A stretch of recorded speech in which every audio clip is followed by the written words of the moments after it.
Gravity Kills by Stephen Lake.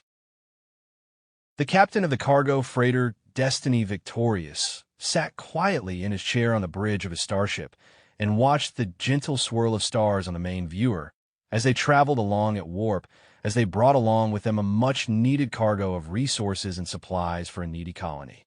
So far the mission, including the last several before it, had gone well and been extremely boring, which was how he and the crew liked it. However, on this mission, that would all change. As things progressed along normally on the bridge, an alert suddenly popped up on the ops station. What the officer there saw, upon reading it, immediately horrified them. "Captain, I got a sensor hit bearing 232.7 by 114.6, he said. The captain, upon hearing this, immediately perked up. "You do? What is it?" he asked. "It appears to be a group of ships moving at maximum warp on a direct intercept course with us," replied Ops. "Show me," said the captain.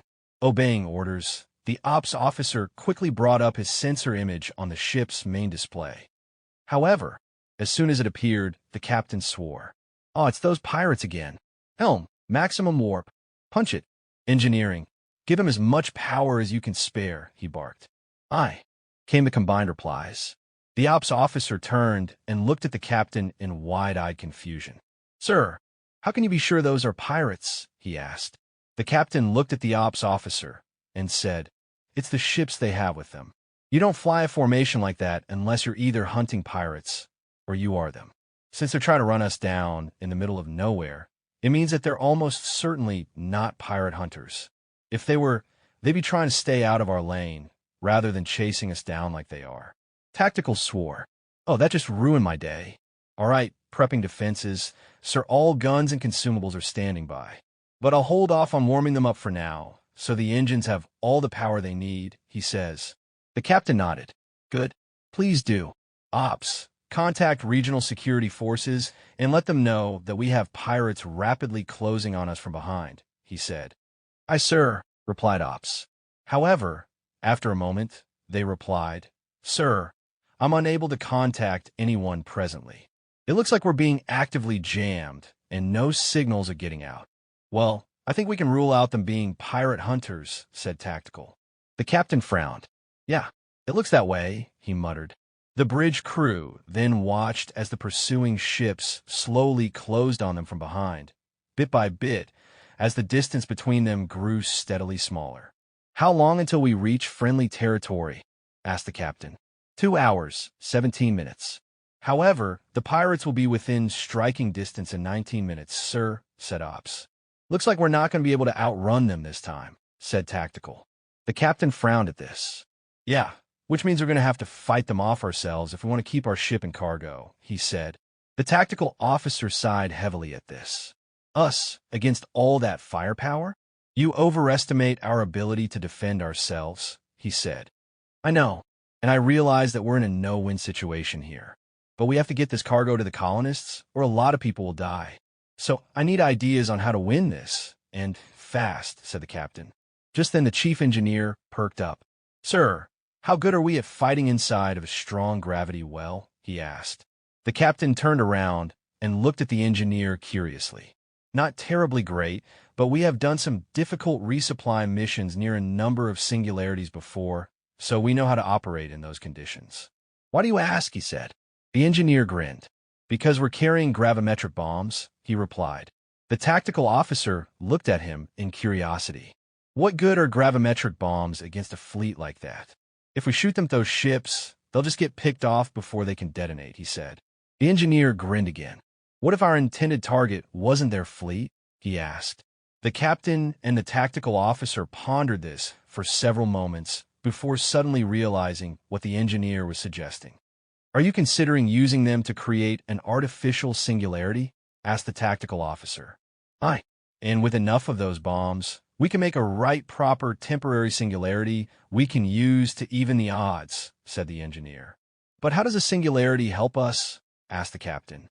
"If we park ourselves just in front of the singularity at a Lagrange point where we're not at risk of being sucked in, it'll severely limit our enemy to just one angle of attack, putting us in the advantage. So rather than directly fighting a superior opponent, We'll force them to fight us on our terms. Anything else too greatly risks their fleet, so they're unlikely to try it. The captain and the tactical officer looked at each other in amazement and marveled at the pure genius of the plan. It was simple and yet effective. "How big of a celestial body do we need to make this happen?" asked the captain. "With 9 gravimetric charges, a planet the size of Jupiter should suffice," said the engineer. The captain immediately spun around and looked at the ops officer. "What do we have in the area that's big enough?" he asked. The ops officer quickly flitted across his console and soon came up with an answer. "It looks like the planet J2SB 5997CH5 should do. It's about 10 minutes from here," he said. "And what's the intercept time of the pirate fleet?" 14 minutes, sir." The captain pondered this briefly. "That should give us plenty of time to set up our trap. The only question then is, are there any colonies or inhabitants on that planet that we have to worry about?" he asked. "Negative, sir, it's just an empty gas giant." The captain nodded in approval. He then turned to his left and said, "Helm, make it so." "Aye, sir," replied the helmsman. The captain then turned to the tactical and engineering officers and said, "I want both of you working on this problem together. You have until we reach that planet to complete your plan on how we're going to do this." The tactical officer nodded and said, "Aye, sir, but this is going to be one hell of a Hail Mary, if you ask me." "I know, but we don't have anything else. So make it happen," said the captain. "Aye, sir." The captain then turned and looked at the main screen. He hated near impossible scenarios like this, and yet here he was again, faced with one more in his long and storied career. He knew that most situations like this never ended well. But if they had a chance to win this one and get the supplies they were carrying safely to the colony, then all would be fine. The minutes until their make or break moment quickly ticked down to 0. As they waited for their inevitable fight for survival, time seemed to fly by them like the rapidly flowing waters of a rushing river. Eventually, the ship dropped out of warp and quickly descended onto the large gas giant that was their target. "Engineer, tactical, please inform the helm exactly where we need to park our ship in order to make this work," he said. "Aye, sir, patching that info through to the helm now," said the engineer. "Parking instructions received, sir, settling ship into designated coordinates," said the helm. "Sir, pirate ETA is in 1 minute, 9 seconds, said ops. "Tactical, fire off your gravimetric bombs when ready," said the captain. "Aye, sir, bombs away. Impact and detonation in 1 minute," said the tactical officer. The captain pondered this briefly. If his tactical officer had done his math right, the pirates would be coming out of warp right on top of them only seconds before the bombs detonated. That would end up creating for them the surprise of all surprises, and that made him smile a little. He then quietly waited for the upcoming engagement as the final seconds counted down to 0. Moments after they did, a large fleet of 11 ships, including a cruiser, 2 destroyers, and a handful of corvettes and frigates appeared before them. Clearly, these pirates weren't messing around when it came to grabbing his cargo. It made him wonder if there was more to this shipment than just mere humanitarian supplies. Just then the captain felt the ship shudder and vibrate under him. "What was that?" he asked in surprise. "Our bombs have detonated, sir. The expected high-intensity gravity, well, is now forming," shouted the tactical officer. "Taking sublight engines to full power. Thrusters online and standing by to assist," replied the helmsman. "Better bring the warp drive back online as well, lad, just in case we need the extra power to avoid being sucked in," said the engineer. "Aye, warp drive on standby," replied the helm. The captain smiled proudly at this. His bridge crew knew each other so well that it was not uncommon for them to immediately do what was needed without ever being asked. They just did it out of habit and instinct, just as one would expect. Moments later, a soft, gentle vibration began to rise up in the ship as though they were driving a car down a gigantic highway rumble strip. "Status?" shouted the captain. "The ship is stable and in the local Lagrange point, just as requested. We're also high enough within that space that we have a comfortable 10% buffer in engine power that we can use should something happen," said the helmsman. "Engineering?" asked the captain. "Aye, sir, we're 5 by 5. Everything's holding up just fine. But we'll need to make this little joyride short or we risk overheating some of our systems," said the engineer. "Noted. Tactical. Let's get their attention," he said. "Sir, in our current state, we can only fire straight ahead. Anything else will get drawn into the singularity and wasted," replied the tactical officer. "All right then, all weapons full ahead." "Let's knock on our front door," said the captain. The Destiny Victorious soon opened fire with all their main guns and a handful of torpedoes, and aimed them all at the cruiser that was directly in front of them at the center of the pirate formation. It was in the perfect position to be fired upon, and was also the most likely ship to be the command vessel of the pirate fleet. The weapon's fire reached it as expected and hit it squarely in the bow. However, due to its vastly superior shields, the hits had no effect. The one thing it did do was draw the ire of the pirate fleet, as desired.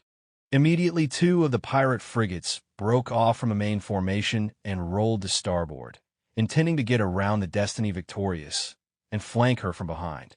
However, based on how they were going about this, it was clear that they were unaware of the incredible mistake this was. Moments later, the captain of the Destiny Victorious ordered a volley of torpedoes fired at the 2 frigates. But he didn't have them fired directly at them. Instead, they were fired ahead of the frigates, at a high, arching angle such that, when the gravity of the singularity caught them, it would turn them back towards itself and the frigates in their path. The explosions would then gently nudge the frigates ever so slightly deeper into the gravity well, and towards their own, terrifying, crushing deaths. And, just as expected, the tactic worked flawlessly. The torpedoes leapt from the freighter out at a 35-degree angle. Not long after this, they began to slowly curve back in towards the singularity, just as predicted. A few seconds later, they impacted the lead pirate frigate, startling the already nervous crew. As expected, this caused the lead frigate to turn slightly starboard, causing the other ship behind it to steer even more so to avoid being hit by its companion. This, in turn, doomed both frigates, as they soon became irreparably trapped by the intense gravity of the singularity. However, as they began to fall slowly and steadily into the massive gravity well of the singularity, one of them reached out with a tractor beam towards their companion frigate in the hopes that, by latching onto them, they might be able to pull themselves to safety. Instead, by doing this, it resulted in both ships being pulled down into the gravity all the more quickly, and subsequently crushed to pieces. The captain of the Destiny Victorious smiled at this, as he was greatly impressed at how well their tactics had worked so far. Shortly after this, the pirate command cruiser began to open fire on the freighter in an attempt to weaken its shields and allow it to be tractored, boarded, taken over, and eventually moved to safety. However, knowing that this was coming, the Destiny Victorious shifted themselves sideways within their safety pocket, which then put them at an off angle to the cruiser, causing the incoming torpedoes to miss and sail harmlessly past them. The cruiser then fired at the Destiny Victorious with their cannons next, but those shots missed as well, leaving the pirate crew greatly frustrated. Deciding to move their ships around to prevent the Destiny Victorious from maneuvering any further to avoid being hit, the pirates repositioned 2 of their corvettes to a slightly more advantageous position in an attempt to wedge the freighter in. But it wasn't long before the 2 corvettes discovered that, in doing so, they had just stepped into a place of danger that was far more than they bargained for. The first corvette soon maneuvered itself around to the port side of the freighter as it tried to put itself into an advantageous position, while the second came in at the freighter from the starboard side. But, to their combined shock and surprise, the Destiny Victorious locked them in place with a pair of opposing tractor beams.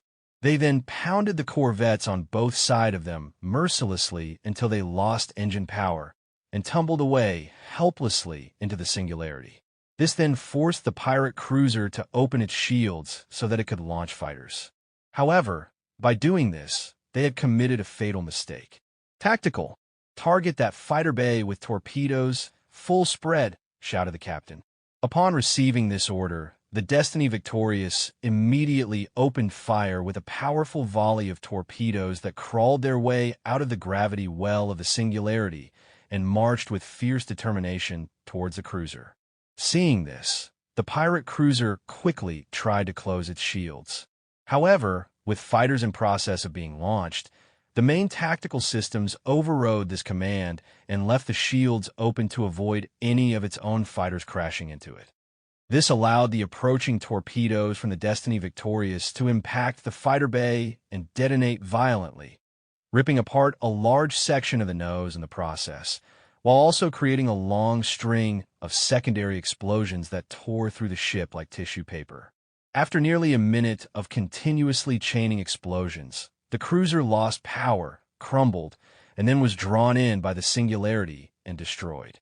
By this point in the fight, the pirates had not only lost their leader and command ship, but also 4 valuable smaller ships, which was now far too costly to them in men and resources for them to continue the fight.